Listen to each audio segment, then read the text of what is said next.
Guess it started already, huh? I guess I don't have to hit the live button I was setting up. All right.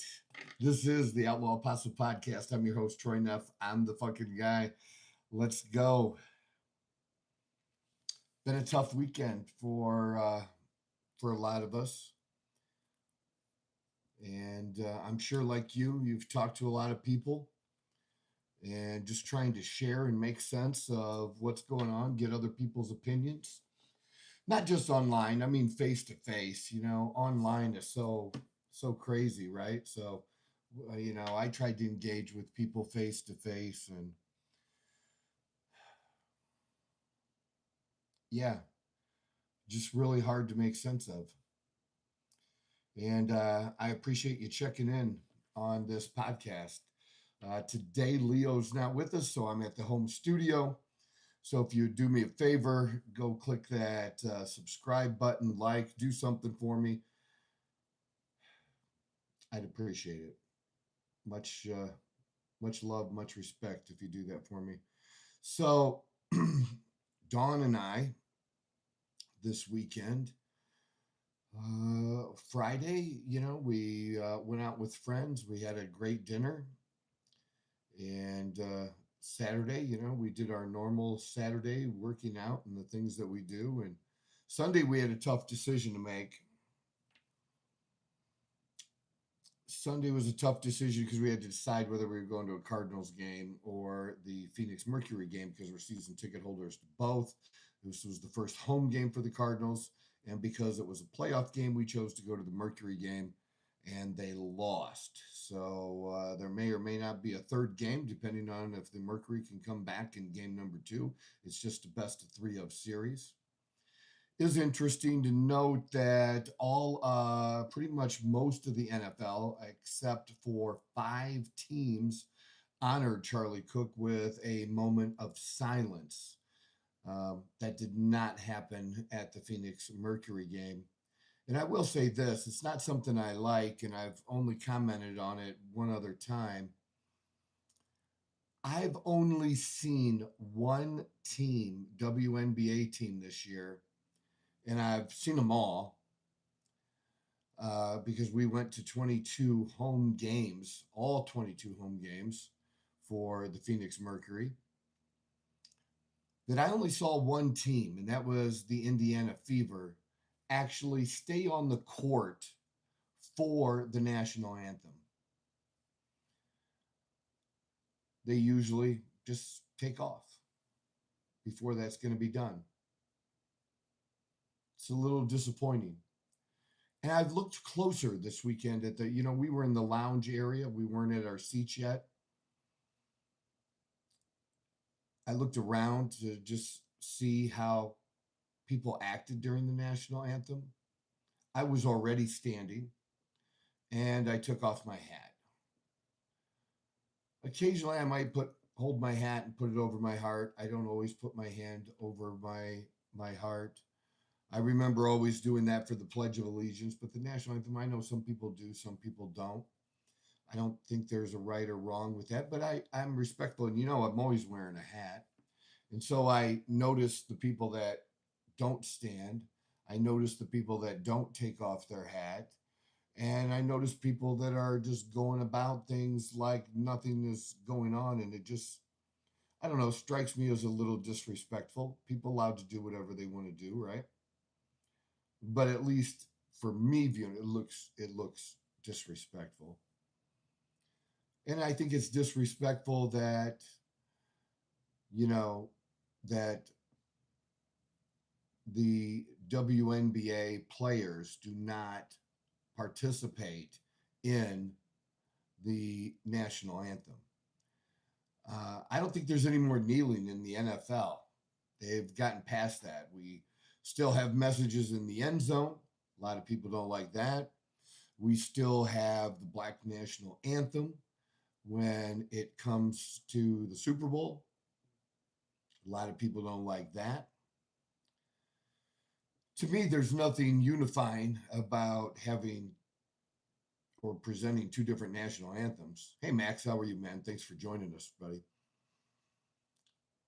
I can see messages. I don't always get to read them. I will engage if I can. So if you want to drop a hello, I will give you a shout back. If there's something specifically you want to, um, my eyebrows tattooed. Fuck no, man, that's hair. They're just, they're not perfect, you know. There's like, they're not that good. They're just not all crazy grown like old men do. You ever see old men with crazy eyebrows and hair growing out of their ears? I make my girlfriend pluck that shit. That looks terrible. Or hair growing out of their nose down to here. Like, that's just gross shit, man. No, my eyebrows aren't tattooed. I have no facial tattoos. Don't plan on getting any. Maybe I have one on the back of my neck. Neck might come around a little bit more. I don't know. I don't know what I'm doing for another tattoo. What a question. Just silly. But hey, thanks for asking, anyways. And since I answered your question, do me a favor, hit that subscribe button for me, even if you never watch again. It would do me a great service as we try to grow this. And thank you for that. So I'm just struck by that, other leagues have gotten over that. I was trying to remember what happened in the NBA game with the Suns, the last one we were there. I'll have to, that'll all be starting soon as well in another month. So I'll have to see. But we really don't have that anymore. And to have it continue in the WNBA, to me, it's little things like that are hurting that league growing, besides the play. And that was demonstrated last night. There was some very good play by Stewart of the New York Liberty and Natasha Cloud. She was with the Phoenix Mercury last year. She played really well for the Liberty. Aneshku, who's really solid. She was okay. I know it wasn't one of her best games, but Brianna Stewart really kind of put the team on her back and carried them. But what I mean by play, as I've discussed it before, it's just the fact that too many misses of what people consider the easy stuff. Too many misses of the layups when it's sometimes barely even contested and you still miss it. Those are hard to watch, and the number of air balls too like exceeds what you would expect. But besides that, people are still interested in the game and the competition. It is what it is. It's not the men's game, but there are other things I think they can do marketing wise, especially to continue to grow this, but they keep making mistakes. And one of them, I honestly think, is not having the players and the team out there for the national anthem. Just a quick point of view, where again, I don't know why 5 teams were able to opt out. They gave teams a choice in the NFL, so that's kind of weird that they did. Some of the cities that chose to opt out, it's not that surprising. Disappointing for sure. I believe Minnesota was one. Minnesota's just, the whole state's gotten really fucking weird, if you ask me. But Minnesota was one. Detroit was one. Baltimore was one.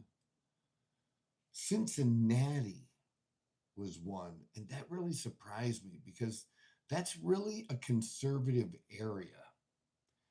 Now, I know pretty much all big cities now have been taken over by blue. That's the thing. But Cincinnati in general and around it, it's a conservative area.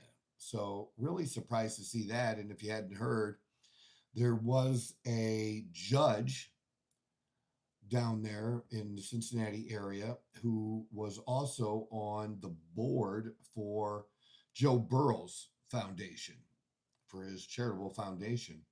And that judge made some very disparaging marks about Charlie Kirk in his passing. and the foundation removed him from the board.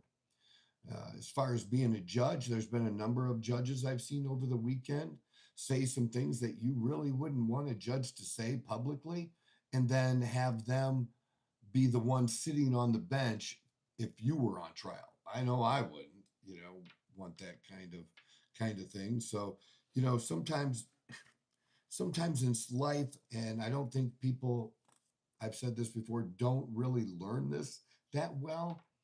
And something that I learned, and I really learned it when I was a part of a outlaw motorcycle club. One of the key things you learn is when to shut the fuck up. And there's a whole lot of people that have never learned that yet in life. When to shut the fuck up. So the judge, I don't know what's going to happen with these judges being elected. I know that governors sometimes have a little bit of power in what they can do. I think it depends on the level and what type of judge. So I don't know all the semantics to that. So I won't get too deep in that. But I think there are some things that can be done. And then also just public pressure. Public pressure is really mounting. Now, is it hypocrisy for us to be pleased to see people who have said some really nasty things lose their jobs? I honestly, if it is, I don't care. I'm not sure I believe that it is. I think that the people that have put out these nasty messages and this cancel culture that they created and have it now come back on them. I mean, some of the things I said and seen said about Charlie, and it came from nurses or doctors. I don't know if I would want them working on me. If I go to a doctor's appointment, I might be wearing my MAGA hat. And so, do I need to worry that doctor isn't going to take care of my problem and do a surgery? Do I need to be concerned about that because I wore my MAGA hat and, he hates MAGA? That should not be a thing when it comes to healthcare. It just shouldn't. And I think, the people posting, I think most of that, the posting is real when it's written words. Some of the initial videos of people saying they got fired, I think those were mostly true. But I've seen a couple in the last 24 hours that I just don't believe are true. That there are people making videos just so that they can post it on TikTok and it'll go viral. Because it probably will right now. Because that's what happens. People pass along information. Like there's information out there, and there's these fake posts right now that Elon Musk is going to spend so much money to do this or take care of Charlie Kirk's kids and his family. All of that is fake. It's all fake. There's no reputable source, because I dug, that could verify any of that. And if Elon Musk was really going to do something like that, he would post it himself. Excuse me. He would post it himself on X, of course, and he hasn't done that. So some of those things, be really wary of those things, and be really wary of passing along information that's just not true. There's also a video going around of, I don't even know who the guy is supposed to be. He looks like an Indian man. And he's supposedly on the set with the View. Except when he talks, he doesn't get interrupted. That would have never happened. And some people have justified posting this simply because, oh, well, what, it doesn't take away what he said was true. Yeah, it does matter. It matters that it's a fake video and trying to portray things in a certain way just if you want to comment and do a reaction to a segment that was done on The View, do that. Put it in your own words. And that's what I, told people that I'm friends with on Facebook. Like, you need to be above this, man. You need to not post just fake shit. Fake shit it's never good.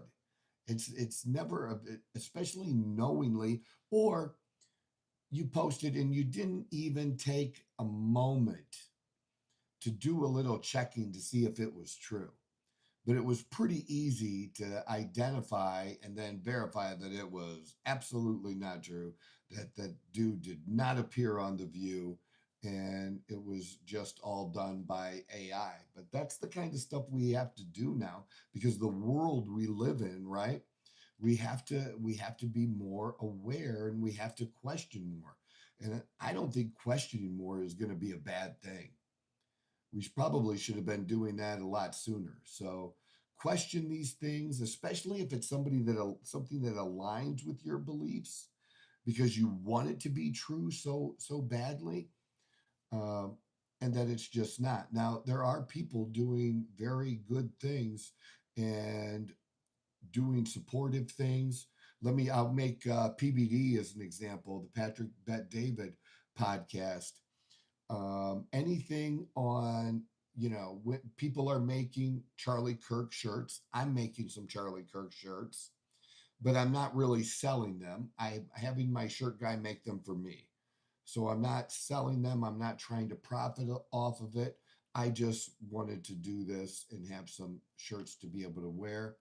I'm sure I'll be buying some shirts probably at the TPUSA event on Sunday, because I live outside of Phoenix. Dawn and I have both registered, and I believe some of our friends have registered too. So we might be going as a group down to the State Farm Stadium on Sunday for his memorial.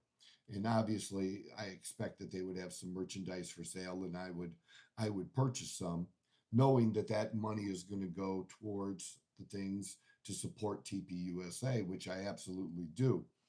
Versus, I would rather get merchandise like that directly from TPUSA than just some random website that's producing some shit, and they're out there. Okay, they're out there, because I want that money's not going to go to support the cause. And I not only want to identify with the cause, I want to be able to directly support the cause. So that being said, back to Patrick Bet David. Patrick Bet David, if you buy any of his merchandise right now that has USA anywhere on it, 100% of that purchase is getting donated to TPUSA. Not just the profits, okay?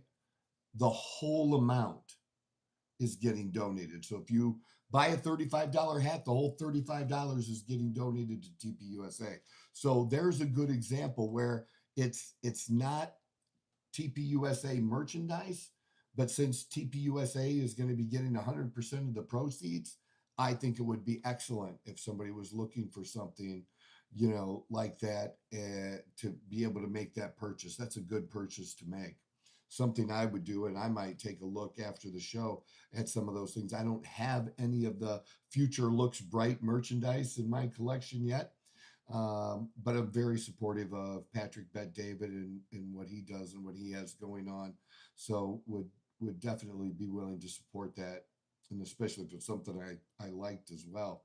But I think it's good to know, where's the money going to go. And also, while we're at it, while I have a few more of you on, people checking in, people checking out, please do me a favor and check us out more than once. And so you don't forget, hit that subscribe button for me, hit a like button, even if you never pay attention again. Help me grow this. I've been doing this for over a year now, and we've gone through struggles over that year, as all new podcasters do. Most people, especially if you're not famous to begin with. If you're famous to begin with, people will give you a chance, and then it may or may not work out after that. But they'll at least give you a chance, and they'll at least hit a really big following initially. And it's not so much that I'm looking to garner a huge following. My focus isn't on the getting a big number. My focus is on making an impact. And I will say this, since the passing of Charlie Kirk, it's made me rethink what I'm doing on the podcast and what impact I want to have and how much I want to put into this because I've already put a lot into it, and whether or not I wanted to continue and for how long did I want to continue? How long am I willing to continue without seeing certain results that I would like to see? So with that in mind, I I do I have changed my opinion and become stronger, more founded in doing this. So I am going to be continuing and just trying to figure it out, knowing that it just takes time. And hopefully my message resonates with the people that it's supposed to resonate with. And that's what I'm looking for. I'm not looking to change everybody's minds. I'm just trying to put out information in a way that I understand it that might make it easier for others to understand. And also share things that I'm just interested in. That's why we do a lot of stuff on fitness. That's why we, have been done these new reaction videos. I want to do more interviews. I do have experience in this business per se a little bit, having been a talk show host back in Toledo, Ohio, 4 hours a day, every day of the work week, Monday through Friday. So I do have some experience doing this, and I like to talk about the things I like, which is sports, which is politics, and current events, just what hits me at the time. And so there we go. Hit that subscribe button for me. It'd be greatly appreciated. I don't know if y'all seen or not, but I highly recommend you do if you haven't. And that is Erica Kirk's speech that she gave. Um, I believe it was Friday night. Dawn and I, yeah, it was Friday night because Dawn and I watched it when we got home from dinner. So it had already happened. It was up on YouTube. It's 15, 17 minutes long, something like that. And we watched that. And of course, I teared up because it's just affected me like that. My emotions have been all over the place with this. But to hear her talk really, really hit hard. And wow, what strength that woman has to be able to do that and get through it like she did. I can't imagine standing there and sharing like she did if it was somebody, if it was my significant other or a parent, a brother, sister, somebody super close and not breaking down. I just so incredibly, incredibly strong. And I do like the things that she said in it. And I hope and pray that it does happen. I hope that the movement continues. I hope that it grows bigger, and it looks like it will. The number of followers that he had on different platforms has grown just almost, I think every one of them has more than doubled and even tripled and quadrupled the number and the size and the number of people that are inquiring now about opening a TP USA chapter in their community. Just a great thing, I believe, for young people. And so just fantastic because I want to see the movement continue to grow. Um, and I actually and continue, and I really believe that it will. And I think she's going to be. There's nobody that can really fill Charlie's role, but as far as leadership with the TPUSA, I think she's going to be able to do that. Um, I don't. know enough about her to know if she could do the kinds of things that he did on the campuses as far as debating people. I don't know who's going to fill that in. There's some people out there that are very good at that. Crowder's pretty good at it. Of course, Ben Shapiro's very good at it, and there are some others, but we'll have to see because that I think keeping that debate and dialogue open, I think is very very important, and I hope they do it with the love and compassion that Charlie had. That's really really important because he really did, and it really deeply hurts me to see people accusing him of being such an awful person. And that's what I see. Almost like, I don't know, some of you may not know who David Duke is, but David Duke was member, and I don't remember what hierarchy he was, but was a part of the KKK, like real KKK, not just somebody pointing and say, "Oh, he's a white supremacist." No, he was a real white supremacist. But to have people refer to Charlie as a racist, to have people refer to Charlie as a homophobe or misogynist, really deeply hurts when I see this because I know for a fact that he wasn't. I've listened to enough hours of him to know that that's not true. And I've listened to enough to know the context of different things that he was accused of. And when you actually, you can take a line, just a single line or, a short number of seconds and make anyone look bad. You can do that. You could do it to me. That is bothersome. I would hope that most people would be smart enough to say, oh, if you don't know who he is, to find out for yourself. Don't take my word for it right now. And don't take somebody else's word for it just because you think you know that person. That, well, I've known Tom for 15 years. If Tom says that, that Charlie's a racist, I'm pretty sure that he is because I trust Tom. Don't trust Tom. Trust no one. Trust yourself. Dig in. Find out for yourself. Find out the real information for yourself. Hear it come out of Charlie's mouth and then judge for you. And if you still come to that conclusion after that, okay. That we can live with. I wouldn't like it. I wouldn't agree, but we would just agree to disagree. And it's something we don't do now. We don't agree to disagree anymore. We don't have the kind of conversations that Charlie was trying to have and was successful at having.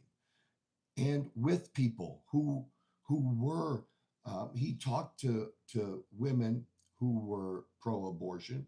He talked to women who have had abortions. He talked to people who believed in reparations or thought that they were harmed by something that happened 200 years ago. He talked to people who were gay and trans, and he treated them all with respect. And the only way you're going to know that is if you really watch it for yourself. And here's the thing, here's what I got about these false claims, because there's one that was really big that became a big deal this weekend, and that was the false claim about Charlie that he believed in stoning gays. Now, the one thing, if you're not that familiar with Charlie, that you need to understand, the number one most important thing in Charlie's life was his faith, was Jesus Christ, his Lord and Savior. Number one thing. And no matter how you feel or what your faith is or whatever your relationship with God is, this was his relationship with God. And just understand that how important that was to him. It was number one for him. And he treated it as such. And he approached the world from that perspective. And for somebody who wasn't a pastor, one of the most well-spoken people about the Bible I've ever listened to is Charlie Kirk. And I had another friend like that when I was in my early 20s, that it's like the Bible was imprinted inside his head, and he could just cite and go. It's incredible to meet people like that that can do that. I have no chance of ever doing that. Never did. But it is interesting. But he really, his worldview is formed around that. His worldview comes from that faith, and how he looks at things or tries to analyze things, or tries to come to some conclusions or an understanding of what's going on. It's centered on his faith. And what's wrong with that? Yes, I'm very dry. Thanks for staying through that with me, and hit that subscribe button for me. Could use a few more of those. Appreciate you guys checking in. So I wanted to talk about the stoning and go into some more detail, because it became a big deal because Stephen King, the author, never seems like a very nice guy, right? Um, he made a comment on social media. I believe it was maybe on something that Jesse Waters had posted, and so he made a comment on there, and then they came after him about the comment. And so he later apologized because he was wrong, because what he posted was not true. And I will at least appreciate that, as much as I don't like him, that I will appreciate the fact, give a little touch of respect to the fact that he took it down, took the comment down, and apologized, and really apologized more than once. He apologized like half a dozen times. He apologized a lot. They weren't all great apologies. I don't know if I believe his apology, but he at least did it. And I think that's good, because that does have weight. That does have impact on people who do follow him and do like him. Oh, well, I don't know much about Charlie, but Stephen King said, well, why would Stephen King make up that Charlie Kirk stones gays? Well, actually, he even admitted uh, to the fact that he didn't look into it, that he didn't dig deeper. And that's good that he admitted that, because that's what happens. Bob, thanks for joining, man. I appreciate you, brother. Bob, so many people confuse an opinion with facts. They just can't accept it, and they make very bad choices because of others' opinions. Absolutely. That happens. And so I'm just saying, don't listen to me. Don't listen to your best friend. Find out for yourself. It's no different than when I meet somebody or have met somebody, and somebody else may have, that I know has an issue with them, and they say, hey, I just want to warn you about them and this, and I may listen, but I'm going to make my decision about that person based on how they treat me, and how that works out between me and them. Maybe you had a totally different experience. You would find that out about me if you talk to different people. You're going to find out that there are a lot of people that are going to say that I'm a great guy, and Troy's helped me, and he's done this, and man, nothing but respect. And then you're going to have other people say I'm a piece of shit. Just is. That's how it works. Oh, you can't do this, and he did this once. But I put it all out there. I don't hide. Never have, never will. The good, bad, the ugly. I've shared my life, because that's what I'm supposed to do. It's also a part of what I believe in as far as helping others get sober, and just other things related to that. So I put it out there, so nobody can come back and say, bullshit, because I've already put the bullshit out there, and I didn't run from it. If I've done something, I own it. And that's the best thing I think you can do. But in this case, we're talking about Charlie and the stoning of gays. Where does this even come from, right? Like, what happened? So I dug to find out the real story, because I knew it wasn't true, but I wanted to have it backed up, or find out geez, Troy, you were wrong. He really did. He really did do it. So what actually happened? So in 24, so last year, Charlie Kirk criticized a YouTuber named Ms. Rachel for quoting Leviticus about love your neighbor to defend pride. In the same context, he also referenced another verse from Leviticus, which says that thou shalt lay with another man shall be stoned to death.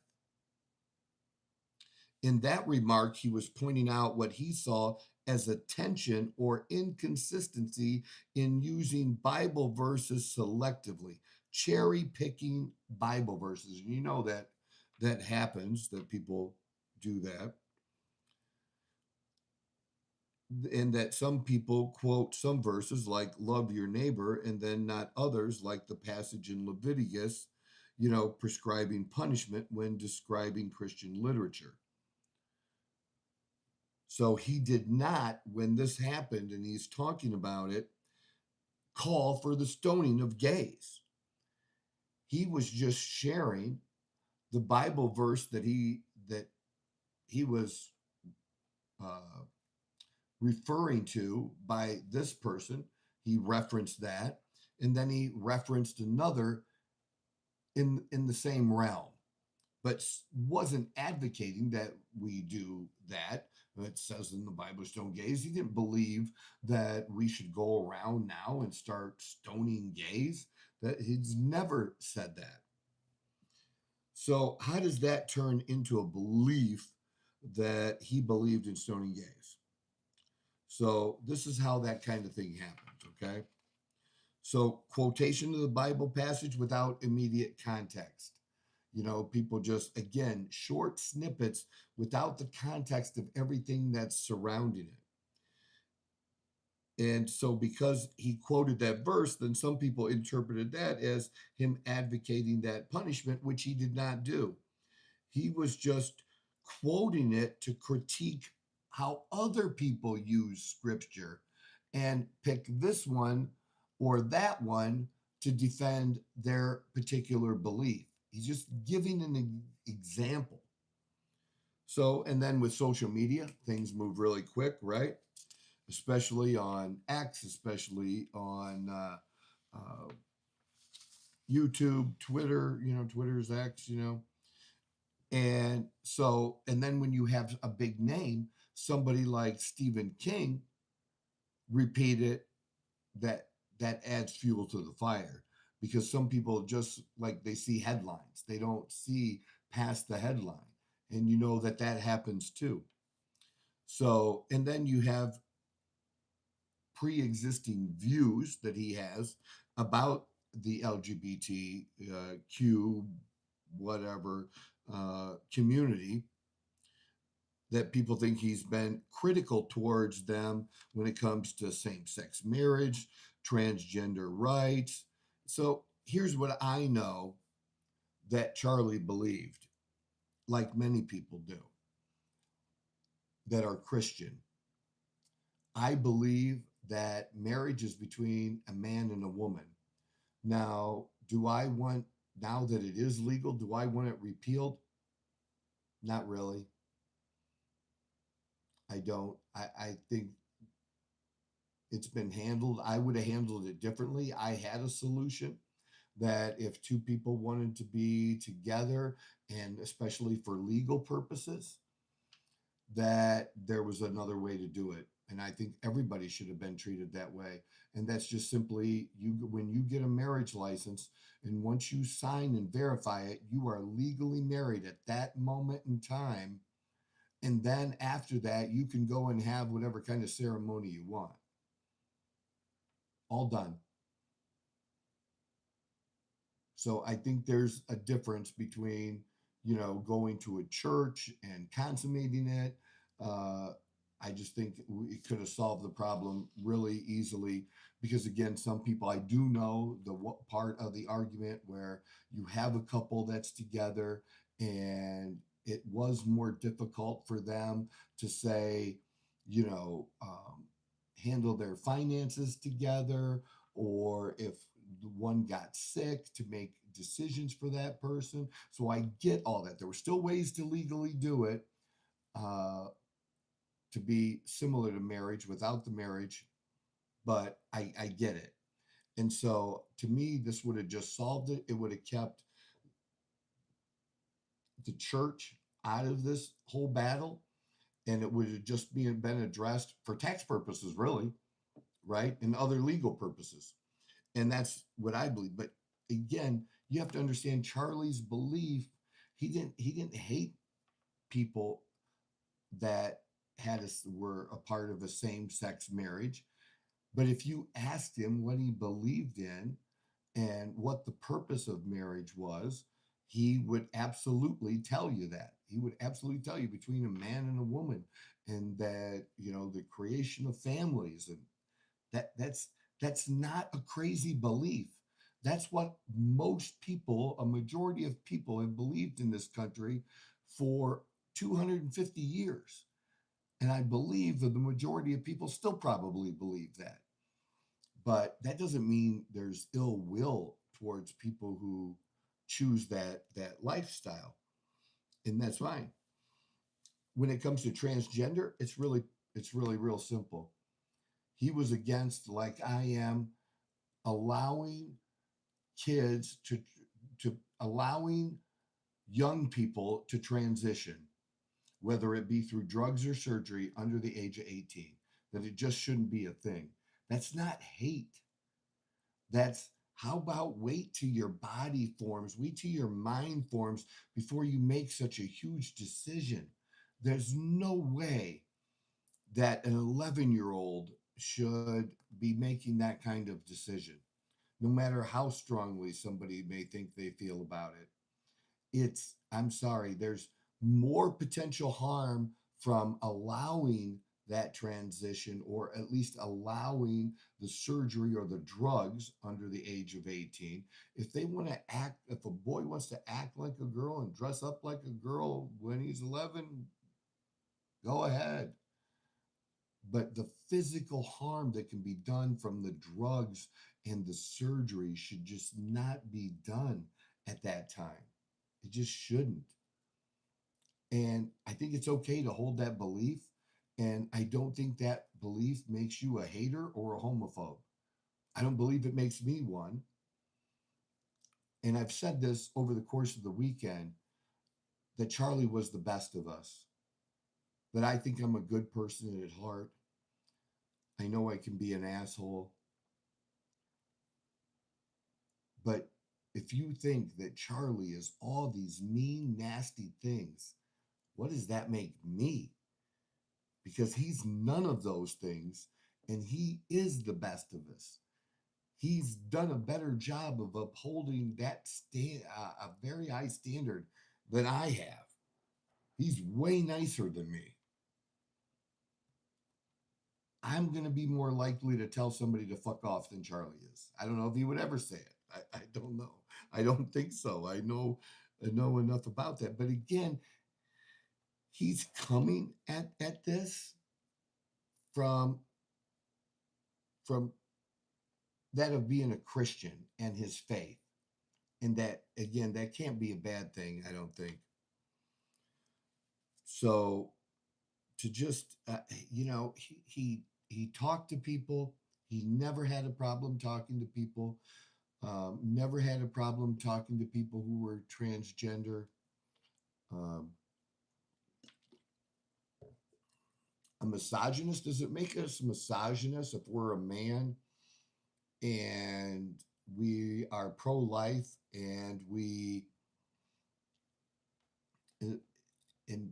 believe that life begins at conception, because that's the only literal place it can start? Now, you may not value that life until some later point when there's a heartbeat, or whatever your excuse is, or whatever your particular thought process is. But that's when two separate things become one and the magic happens. From there, it just grows and transforms. But that's when the magic happens. That is science, period. And in believing that life has value, Again, does that make a man a misogynist?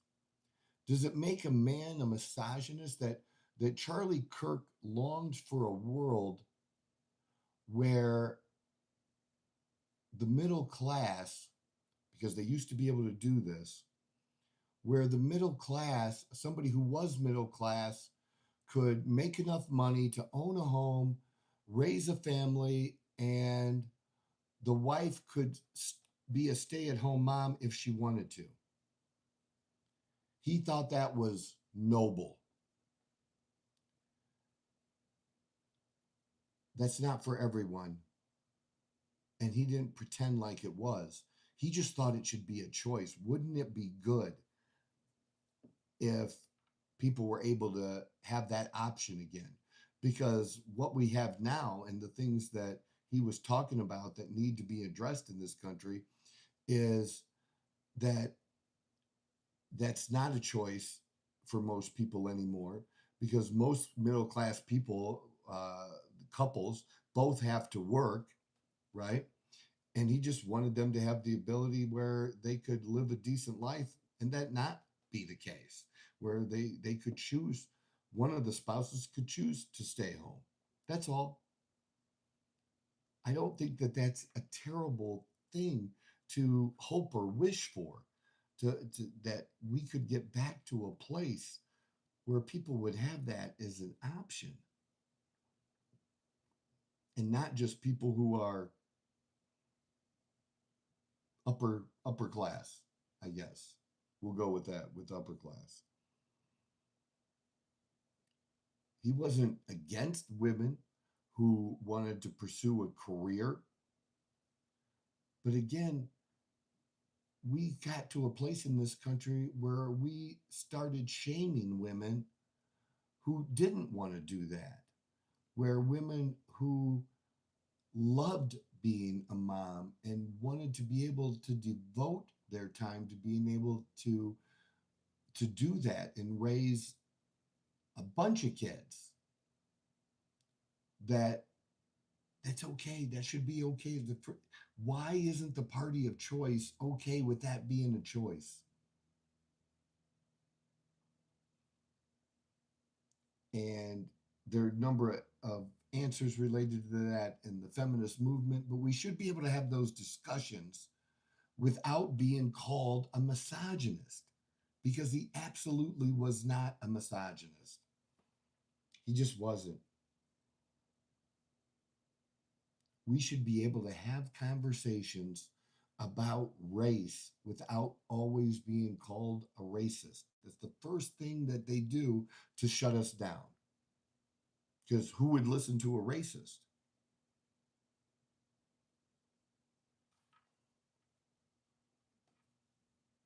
So, just wrapping it up on this and what Stephen King had posted about stoning gays. There's no supported evidence in the public record that he called for legal stoning of LGBTQ people. And he did not say we should enforce the Leviticus death penalty in modern courts. And so somebody who says that, that's an endorsement of a misrepresentation. It's a lie. It's not true.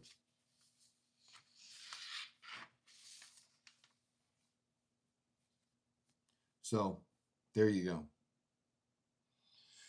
That kind of wraps that part up, because it did bother me, these false claims about Charlie. You may disagree with his views,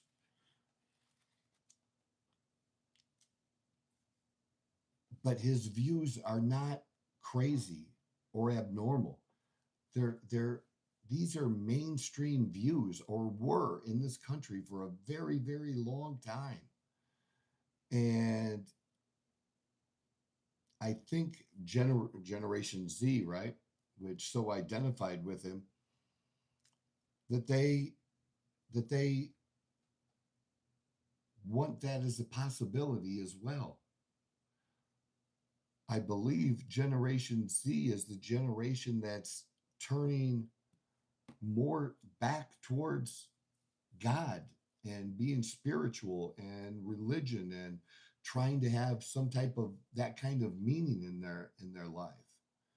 And he represented it and articulated that with them. That doesn't make him dangerous, as in a danger as an evil person. It made him dangerous to the left in their cause because he was effective at communicating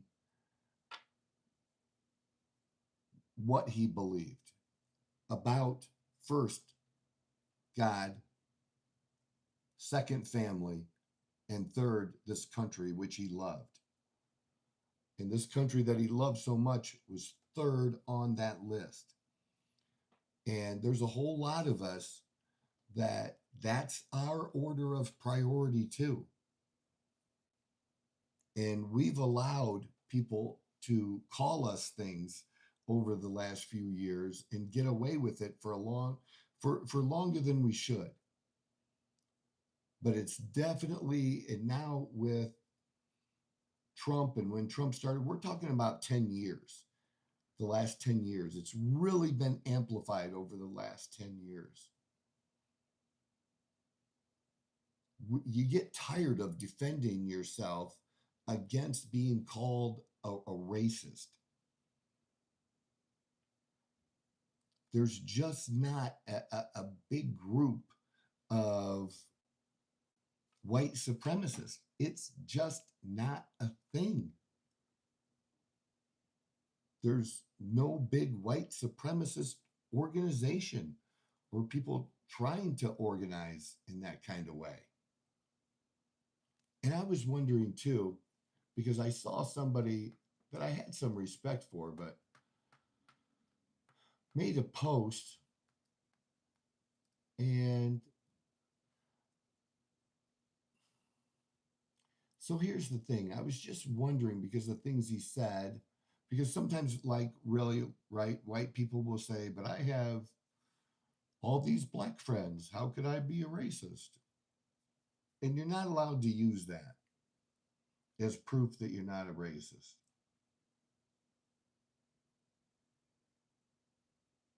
So what can I use?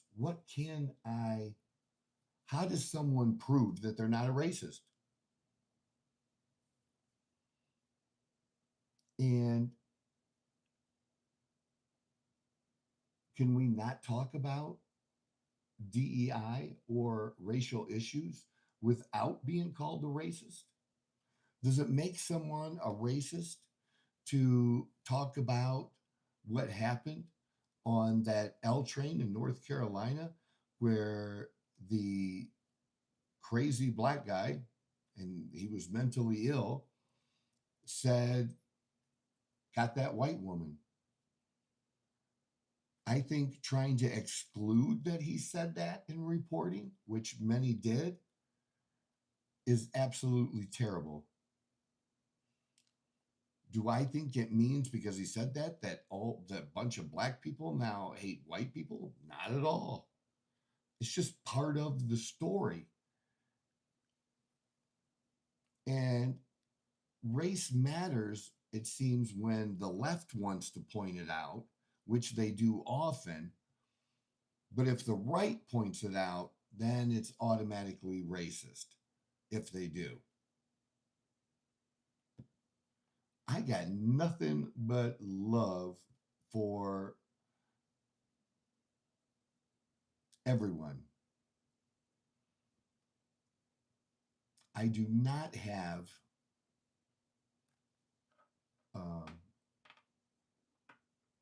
I do not yeah I do not have something that's inside of me where I'm judging somebody who is black or brown or whatever, and judging them by the color of their skin.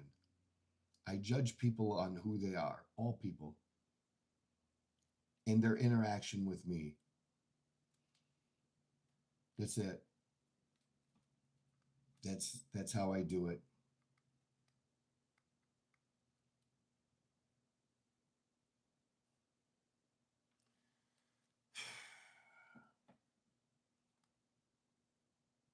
Dawn and I are going to go this Sunday, as I said, to the memorial. I'm obviously interested in what's going to be happening around it, right? When we get there earlier.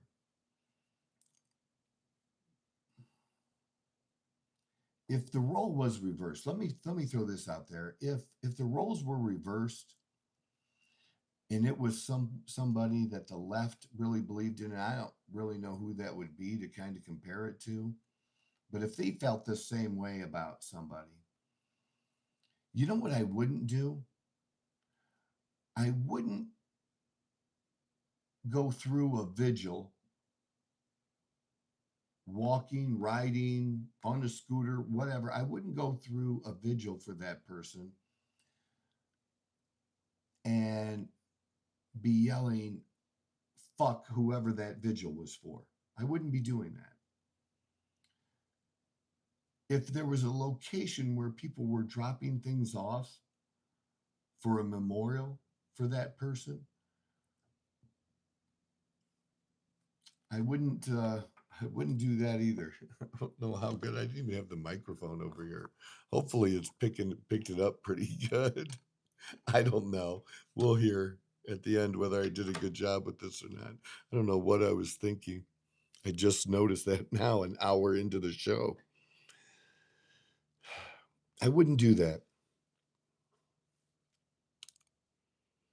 I wouldn't, if I really didn't like someone. Well, the best example I can give, that's recent example, the closest I can get to it would be Joe Biden, with it being announced that about Joe Biden's cancer. And I made some posts, and you can see those posts. And I don't wish cancer on anyone. And I said that. I said nothing negative about him in my post, and just wished that, you know, whatever happens or whatever treatment he's able to get can kill the cancer, because fuck cancer, basically. After that, I'm not going to say, well, it would be great that he died because I disliked him for his political beliefs. I'm not going to include that anywhere. And if other people who supported him say, "Oh, he was such a good man," I'm just going to let that go, because that's how they feel, and they have absolutely a right to feel that way.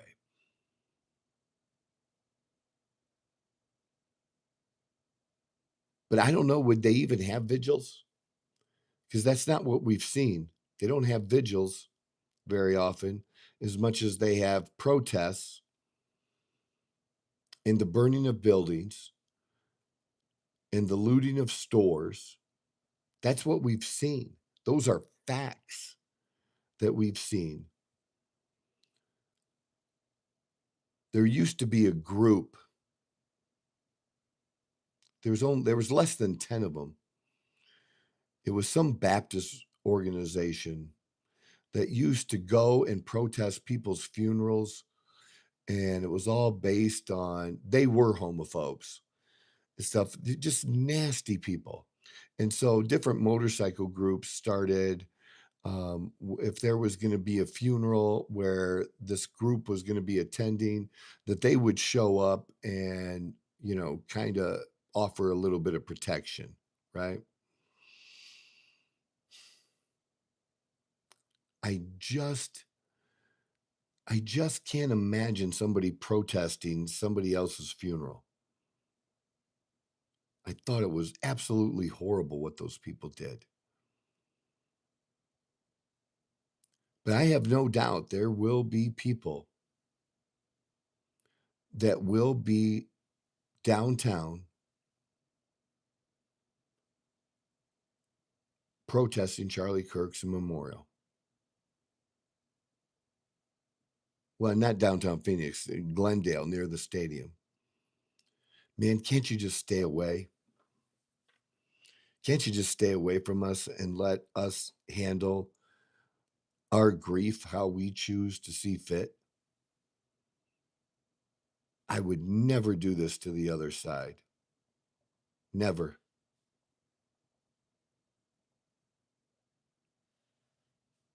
To have that much energy to put towards hate just seems like a really, really awful thing.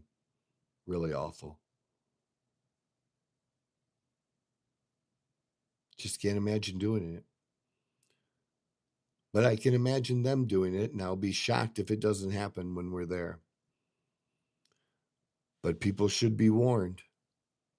The tolerance level for engaging with us and being stupid and ripping up somebody's sign or grabbing somebody's hat or I don't know. The tolerance level is going to be really, really low.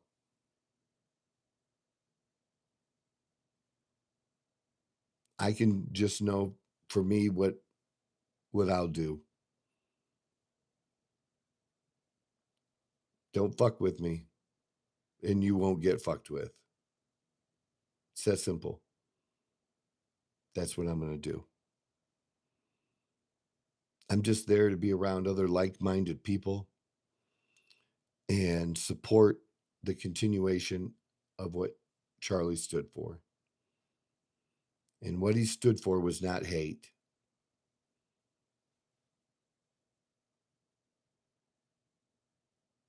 It was actually love for the people that they're saying that he hated. He had love for gay people. He didn't hate gay people. But the other side condones or, thinks that if you don't buy into somebody else's shit or believe like they do, well, then it doesn't count. You can love someone without loving what they do. There were people that loved me despite my addiction, and they didn't like the things that happened when I was in deep with that addiction and how I acted and behaved. They didn't condone that at all, but they still had love for me.